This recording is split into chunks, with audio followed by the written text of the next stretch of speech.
Episode 8 na tayo dito. Ang bilis ng ating discussion pero we have 2 more episode pa dito guys. Ang pag-uusapan naman natin dito guys kung paano i-integrate or i-connect yung mga DeFi platform gamit itong OKX wallet guys. No? So punta lang tayo dito sa Discover Elite. Ayan.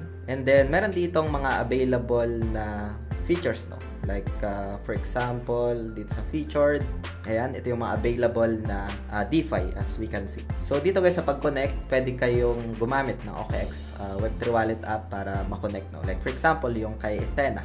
Meron pa dito siguro, pwede nyo rin i-search actually dito. So recent top fundings, Ethena, dito naman view more lang natin. Ayan, merong Aavi, ito yung mga available na DeFi guys, no? Most notable naman, let's view more lang. Ayan. So, say for example guys, dito kay daos.fan, ayan, pwede mong i-connect yan din dyan. And then, punta tayo dito siguro sa trending on-chain guys, view more natin. So, ito yung mga available guys, like for example kay Scallop. Select lang natin and then go to Scallop. And then, mapupunta tayo dito sa kanyang browser. So, dito guys, we can launch app. So, dito, mako-connect natin yung OKX Web3 wallet natin. So, start lang. Dito may option ng connect wallet. Minsan, nasa taas, dito sa taas. Pero, for this one, dito sa baba guys. No? So, connect wallet lang. Ayan.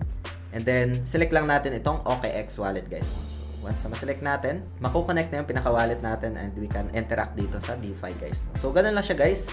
Kadali. Ayan, connected na. Minsan, meron din dito na nasa taas yung connect button guys. No? So, let's close this one.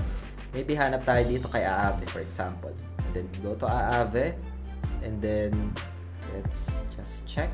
Ito guys, no. So dito sa taas yung kay Aave. Ayan. So we can disconnect muna. Ayan. So connect wallet. And then OKX wallet.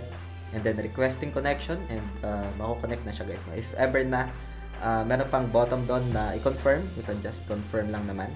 And you can proceed dito sa kanilang dashboard ng DeFi guys na napili mo. So, ganun lang siya guys kasimple dito gamit itong OKX Web3 wallet app and you can just use yung URL as well, yung D-apps na gusto mong i-check, like for example kanina yung kay Jupiter or like different DeFi protocols guys. So yun guys, ganun lang siya kasimple dito. Next discussion naman natin dito, it's about the advanced security tips, like for example paano i-secure yung crypto mo and yung other security settings pa dito. Episode 9 natin yan i-discuss guys and see you sa ating episode 9.